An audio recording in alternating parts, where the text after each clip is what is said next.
हाँ तो बच्चों आज हम सीखने जा रहे हैं मोल कंसेप्ट। और मोल कंसेप्ट को स्टार्ट करते हैं बहुत ही इजी लेवल 1 से। ठीक है, लेवल 1 के लिए बच्चों आपको एक चीज़ आनी चाहिए। क्या चीज़? फर्स्ट 20 एलिमेंट्स के एटॉमिक नंबर और मैसेस। ठीक है, एटॉमिक नंबर और मैसेज अगर आपको फर्स्ट 20 एलिमेंट्स के आते हैं तो आपको मोल कंसेप्ट समझना बहुत ज़्यादा इजी हो जाएगा। ठीक है, देखिए बच्चों, फर्स्ट 20 एलिमेंट्स यहाँ पर मैं कुछ लिख देता हूँ आपको। Hydrogen, helium, lithium, beryllium, boron, carbon, nitrogen, oxygen, fluorine, neon, sodium, magnesium, aluminium, silicon, phosphorus, sulphur, chlorine, argon, potassium and calcium. ठीक है, ये याद करने में जो आपने फर्स्ट 20 एलिमेंट्स और इनके एटॉमिक नंबर, मैस। अब इसमें से कोई एटम उठाएं, अपनी मर्जी से कोई भी एटम सेलेक्ट करें। लेड से बच्चों हम उठाते हैं यहाँ से मैग्नीशियम। अब मैग्नीशियम जो है ये होता है 12 24 इसका एटॉमिक मैस होता है और 12 इसका एटॉमिक नंबर होता है। ठीक है, ये याद कर लेने के बाद बच्चों आपने क्या करना है, आपने लिखना है मैग्नीशियम। ठीक है, 12 24 ये जो इसका एटॉमिक मैस दिया हुआ है, ठीक है, इसके साथ आपने बच्चों जस्ट ग्राम लगा देना है। ठीक है, क्या कर देना है? ग्राम। ये जो एटॉमिक मैस होता है ये AMU में होता है। ठीक है, ये एटॉमिक मैस किस में है? AMU में। आपने इसके साथ जस्ट लगा देना है ग्राम। तो 24 ग्राम मैग्नीशियम होगा 1 मोल। लो बच्चों, ये है मोल कंसेप्ट। ठीक है, समझ आ गई? एटॉमिक मैस के साथ क्या लगा देना है? ग्राम। कोई और एटम उठा लें, हम यहाँ से एल्युमिनियम उठाते हैं। अब एल्युमिनियम है हमारे पास 13 27। ठीक है, कितना? 27। अब 27 एटॉमिक मैस किस में होगा? AMU में। आपने क्या करना है? इसके साथ लगा देना है ग्राम।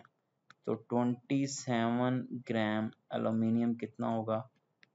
1 मोल के इक्वल। ठीक है, और एटम उठाएं यहाँ से। लेट्स से हम उठाते हैं सल्फर। ठीक है, सल्फर कितना होता है? सल्फर होता है 16 32। तो ये 32 क्या करेंगे हम? 32 के साथ क्या लगाएंगे? बोलो जल्दी से। 32 gram sulphur is equal to 1 mole. ये है बच्चों आपके पास लेवल 1। ठीक है, होप सो आपको मोल कंसेप्ट समझ आ गया होगा। ठीक है, लेवल 1 क्लियर कर लेने के बाद हम पहुंच गए हैं लेवल 2 पर। इधर बच्चों आपको अब थोड़ा सा अपना लेवल भी बढ़ाना है, ऐसे ही है ना? तो 20 एलिमेंट्स के एटॉमिक नंबर मैस तो आप याद कर ही चुके होंगे। ठीक है, इसके साथ बच्चों आपको याद करना है इन 20 एलिमेंट्स में मेटल्स और नॉन मेटल्स भी। ठीक है, मेटल और नॉन मेटल्स का भी आपको पता होना चाहिए। इसके लिए बच्चों मैं एक आसान सा हिंट लिख देता हूँ, कैसे आपको पता चलेगा मेटल्स और नॉन मेटल का। आप इसको ऐसे याद कर लें, हाइड्रोजन, हीलियम, ठीक है, लिथियम, बेरिलियम की जगह छोड़ दें, boron, carbon, nitrogen, oxygen, fluorine, neon. अब सोडियम, मैग्नीशियम, एल्युमिनियम की जगह छोड़ दें, silicon, phosphorus, sulphur, chlorine, argon, potassium और कैल्शियम की जगह छोड़ दें। ठीक है, अब जगह क्यों छोड़ी यहाँ पर? जगह इसलिए छोड़ी क्योंकि यहाँ पर आएंगी हमारे पास मेटल्स। इधर आ जाएगी लिथियम, बेरिलियम, यहाँ आ जाएगी सोडियम, इधर आ गया magnesium, aluminium, potassium and calcium. ठीक है, ये बच्चों आपके पास है। ऐसे इसको ऐसे बना लेते हैं। ये जो रेड में लिखी हुई हैं सारी, ये हैं हमारे पास मेटल्स, और ये जो लिखी हैं येलो इन कलर, ये वाली। ठीक है, ये वाली इसको ऐसे बना लेते हैं बच्चों।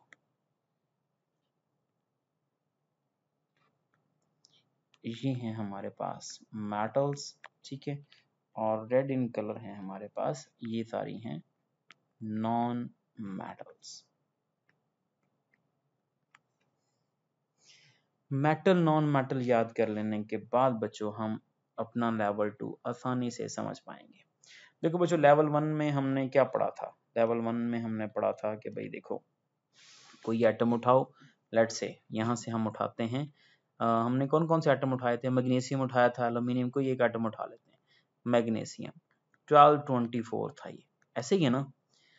तो 24 के साथ हमने ग्राम लगा दिया, 24 ग्राम magnesium is equal to 1 mole. ये बात तो समझ आ गई, लेकिन क्या पूरी केमिस्ट्री के अंदर सिर्फ एटम ही है? भाई केमिस्ट्री के अंदर हमें एटम भी मिलेंगे, हमें मॉलिक्यूल भी मिलेंगे, एलिमेंट भी होंगे, ठीक है, आयोनिक कंपाउंड्स भी होंगे, और भी बहुत सारे यहाँ पर स्पीशीज आएंगी, ठीक है, आयंस भी आएंगे। तो हमने बच्चों क्या किया, आपसे कोई पूछे कि भाई एटम तक तो कहानी ठीक है, अगर ज्यादा एटम आ जाएं फिर क्या करेंगे? तो बच्चों हमने 4 अलग-अलग कैटेगरीज बना ली। कौन कौन सी? सबसे पहली कैटेगरी में आएगा एटम एंड एलिमेंट, फिर है बच्चों मॉलिक्यूल, फिर है आयोनिक कंपाउंड, और फिर है बच्चों आयन। ठीक है, तो लेवल 2 में बच्चों हमने इन्हीं सबको डिस्कस करना है कि इनमें अगर मतलब एक एटम तक तो कहानी ठीक थी, ज्यादा एटम आ जाए तो फिर कौन कौन सी कैटेगरीज बन सकती हैं, और फिर मोल कंसेप्ट कैसे अप्लाई करना है आपको, क्या क्या डेफिनेशंस आपको याद करनी है। देखें बच्चों, सबसे पहले बात कर लेते हैं हम यहाँ पर किसकी? एटम की और एलिमेंट की। क्या होता है बच्चों, क्या फर्क है एक एटम और एलिमेंट में? बताएं जरा, क्या फर्क होता है? देखें, एलिमेंट होता है बच्चों made up of same type of atoms.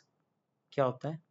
Made up of same type of atoms, ठीक है, इसको बोलते हैं हम क्या चीज? इसको बोलते हैं बच्चों एलिमेंट। ठीक है, जैसे एग्जांपल लेते हैं, लेट्स से हमारे पास है ये एक ब्लॉक है बच्चों, ऐसे समझ लें, और ये सारा किससे मिलकर बना हुआ है? सोडियम से।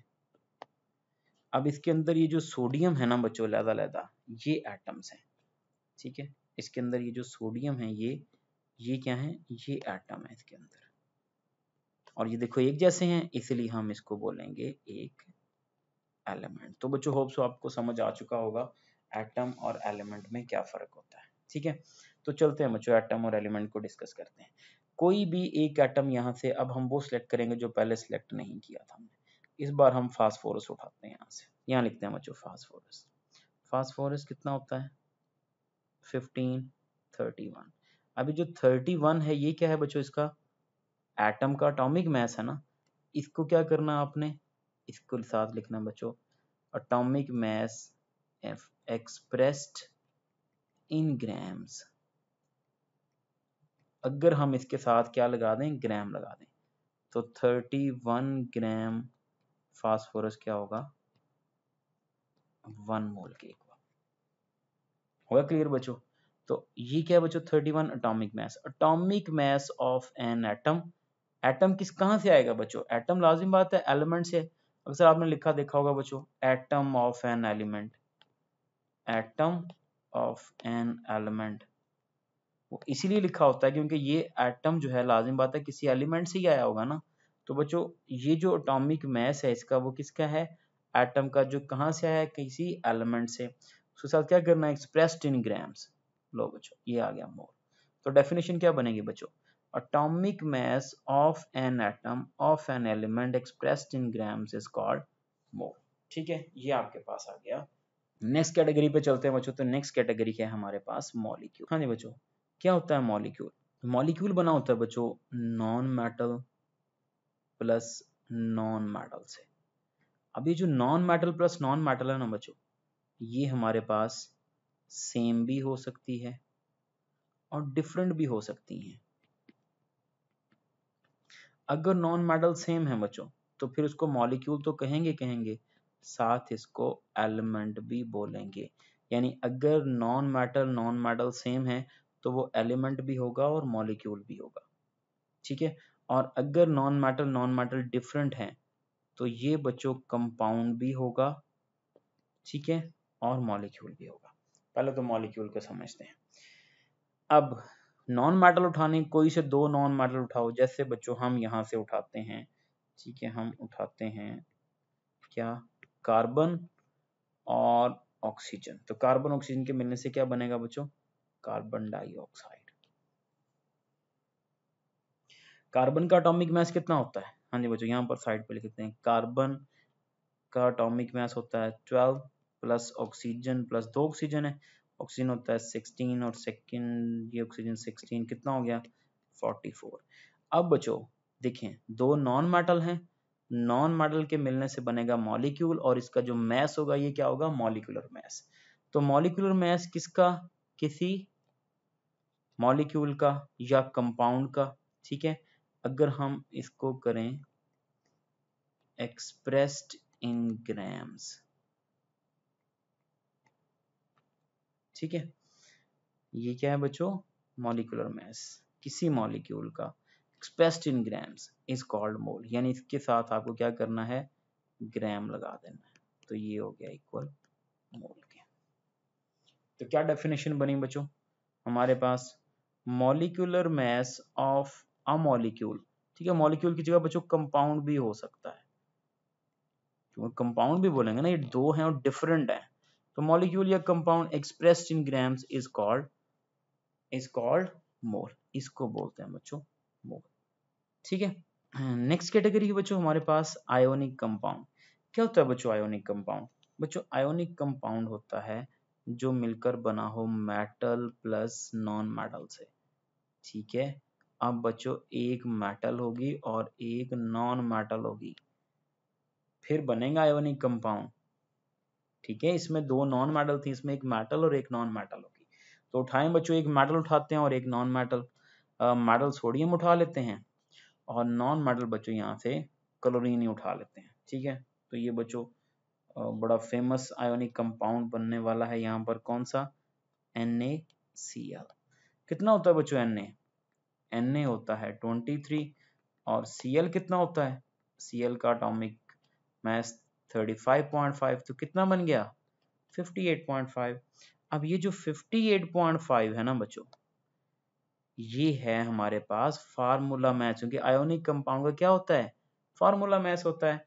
वही काम बच्चों इसके साथ क्या करना है, हमने साथ लगाना है ग्राम, तो 58.5 ग्राम NaCl हमारे पास होगा 1 मोल। तो बच्चों ये हमारे पास है formula mass of an ionic compound if expressed in grams is called mole। तो क्या डेफिनेशन बनी बच्चों, ये definition, formula mass of an ionic compound expressed in gram is called mole. Last category बच्चों हमारे पास आयन।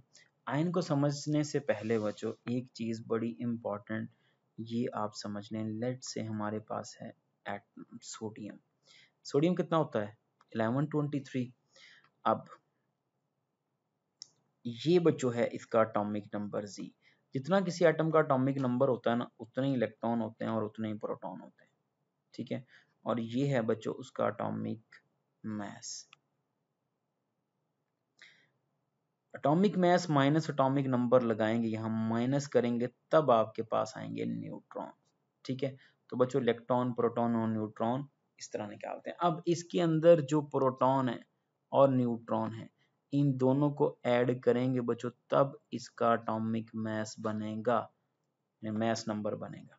कितने हैं बच्चों इसमें प्रोटॉन 11 है, और न्यूट्रॉन कितने हैं, इसमें से इसको माइनस करो 12, ऐसे ही दोनों को ऐड करो तो कितना बना 23 बन गया। इसका मतलब जो साइडों पर इलेक्ट्रॉन्स आएंगे बच्चों, इलेक्ट्रॉन्स एटॉमिक मास में ऐड नहीं होते, तो फायदा नहीं, जितने मर्जी इलेक्ट्रॉन आ रहे हो जा रहे हो बच्चों, आपने किसी एटम का एटॉमिक मास उतना ही लिखना है। जैसे किसी बच्चे से पूछे ना कि एल्यूमिनियम के ऊपर +3 लगा हुआ है, बताएं कितने ग्राम एल्यूमिनियम होगा, तो 1 मोल होगा। बच्चे कहते हैं सर 24 ग्राम। कैसे, वो क्या करते हैं बच्चों 27 माइनस लगाते हैं 3 और कर देते हैं 24, जो कि है गलत। ऐसे नहीं करना आपने, ये 27 ही होगा, ठीक है। 27 आपके पास एल्यूमिनियम, इसके साथ बच्चों आपने क्या लगाना है, ग्राम। तो 27 ग्राम एल्यूमिनियम इक्वल होगा 1 मोल के।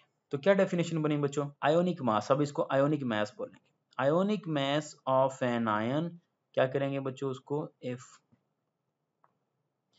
Expressed in grams is called mole. तो क्या डेफिनेशन बनी, देखिए बच्चों, ionic mass of an ion expressed in gram is called mole. ठीक है बच्चों। अच्छा, अब बच्चों ये जो इधर राइट हैंड साइड पे जो डाटा है ये मैं अब हटाने लगा हूँ। ठीक है, हम इस सारे को मिला के एक डेफिनेशन बनाते हैं इससे। ठीक है, देखते जाएं। एक मिनट, मुझे ये रिमूव कर लेने दें बच्चों। ये जो हमारे पास 4 डिफरेंट कैटेगरीज हमने बनाई है ना, इन सबको मिला के ना मोल की एक डेफिनेशन बनाते हैं। ठीक है, क्या डेफिनेशन, मतलब जितना अब तक पढ़ा हमने ये सारा, इस सारे को मिला के एक ही डेफिनेशन बना रहे हैं, मतलब एक ही लाइन में सारा कवर हो जाएगा। कैसे, देखिए बच्चों, आपने लिखना है यहाँ पर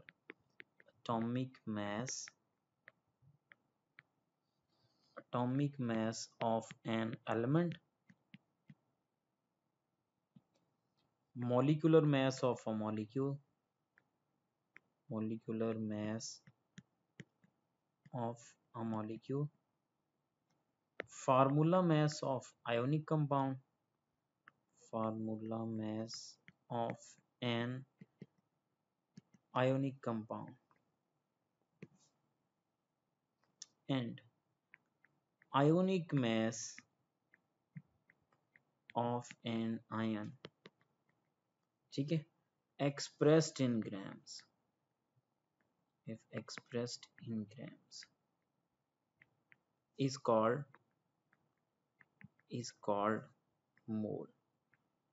और जो इसका मैस होगा, मैस को कहेंगे बच्चों मोलर मैस।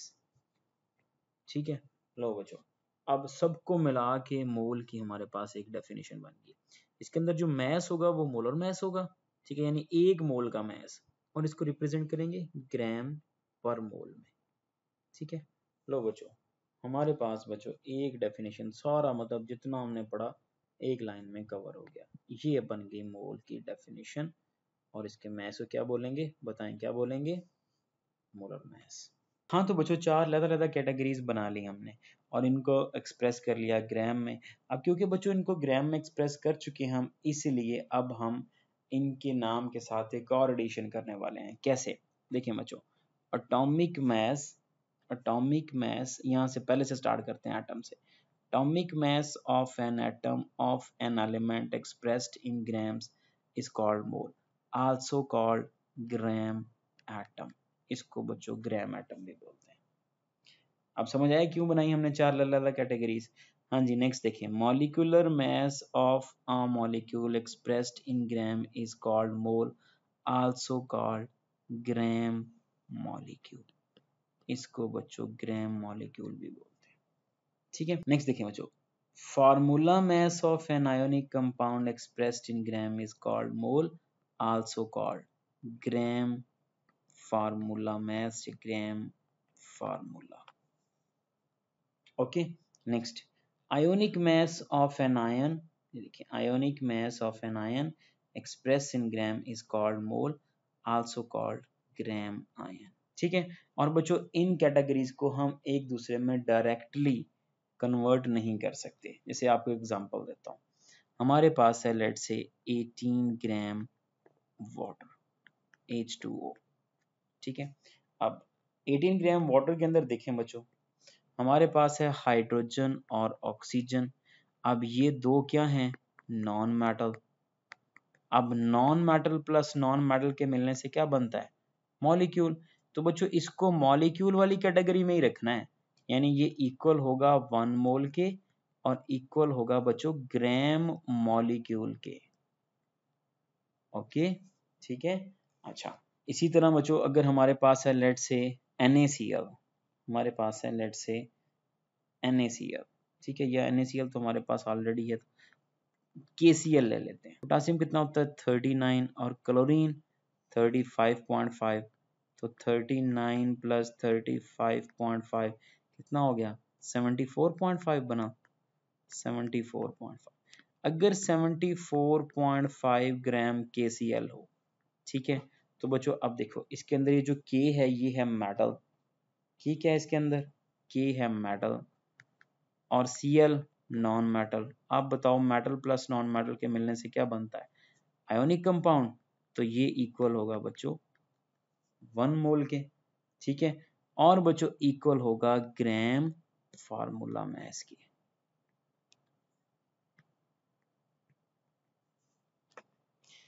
आप कैटेगरी नहीं बदल सकते, आपने उसको उसी कैटेगरी के अंदर रखना है। जैसे ये हमारे पास आया नॉन मेटल तो उसको नॉन मेटल वाली कैटेगरी में रखा, जैसे ये हमारे पास है non metal plus non metal तो इसको हमने non metal plus non metal वाली कैटेगरी मॉलिक्यूल के अंदर रखा और इसको हम ग्राम फार्मूला मास में रखें। अगर बच्चों आप चाहते हैं कि आप एक कैटेगरी से दूसरी कैटेगरी में जाएं, ठीक है, तो आप जा सकते हैं, लेकिन आपको सहारा लेना पड़ेगा बच्चों यहाँ पर क्वांटिटी का। किस चीज का, क्वांटिटी का सहारा लेना पड़ेगा, ठीक है। मैं आपको ऐसे समझा देता हूँ। ये एग्जांपल 18 ग्राम वाटर किसके इक्वल है 1 मोल के, और ये इक्वल है बच्चों 1 ग्राम मॉलिक्यूल के। अगर आप चाहते हैं कि नहीं नहीं हमने इसको कन्वर्ट करना है ग्राम एटम्स के अंदर, तो फिर ये 1 ग्राम एटम के इक्वल नहीं आएगा, ठीक है। यहां पर आप लिख लें क्यू समझाता हूँ क्या होगा। अगर आप चाहते हैं कि इसको कन्वर्ट करें ग्राम आयंस के अंदर, ठीक है, तो यहाँ लिख लें क्यू। अब क्यू क्या है इसके अंदर बच्चों, क्यू आपने यानी जब भी आपने एक कैटेगरी से दूसरी कैटेगरी में जाना है तो आपने क्यू का सहारा लेना है। क्यू है बच्चों क्वांटिटी, क्यू क्या है quantity in given formula, quantity in given formula, formula में वो चीज कितनी दी हुई है, ठीक है, गिवन फार्मूला, फार्मूला में वो चीज कितनी है, ठीक है। जैसे यहाँ पर देखें हमारे पास है इस वाटर के अंदर कितने एटम हैं, इसके अंदर एक मॉलिक्यूल के अंदर कितने बच्चों 2 हाइड्रोजन है और 1 ऑक्सीजन है, 3 हो गए। तो अगर आपसे ग्राम एटम पूछता है तो आपने इसकी जगह पर लगा देना है 3, ठीक है। यानी 1 मोल जो 18 ग्राम वाटर होगा वो 1 मोल के इक्वल होगा। ये 1 ग्राम अपनी कैटेगरी में तो वो 1 के इक्वल है, किसी और कैटेगरी में जाएंगे तो ये चेंज हो जाएगा, यानी कि यहाँ पर आप 3 मल्टीप्लाई 3 ग्राम एटम्स के इक्वल आ जाएगा। और आयन बच्चों इसके अंदर कितने आयन है इस फार्मूला में, एक H पॉजिटिव होगा और OH नेगेटिव 2 होंगे, यहाँ पर 2 ग्राम आयन। ओके, और एक और एग्जांपल से बच्चों समझा। हाँ जी बच्चों, लेट्स से हमारे पास है 98 ग्राम H2SO4। चलें बच्चों अब आप बताएं कैटेगरी कौन सी होगी। देखिए हाइड्रोजन है, सल्फर है, ऑक्सीजन है, सारी नॉन मेटल है, तो ये हमारे पास मॉलिक्यूल वाली कैटेगरी है। अब इस कैटेगरी में बच्चों ये 1 मोल के तो इक्वल है 98 ग्राम H2SO4, तो 1 मोल तो है लेकिन इक्वल होगा 1 ग्राम मॉलिक्यूल के, मॉलिक्यूल वाली कैटेगरी। नहीं, आप चाहते हैं कि सर इसको हमने कन्वर्ट करना है किसके अंदर, एटम वाली कैटेगरी के अंदर, तो लगा दें क्वांटिटी, लगा दें आप। क्वांटिटी क्या लगेगी यहाँ पर हाइड्रोजन है 2, 1 सल्फर और 4 ऑक्सीजन, 7 ग्राम एटम्स आएंगे इक्वल।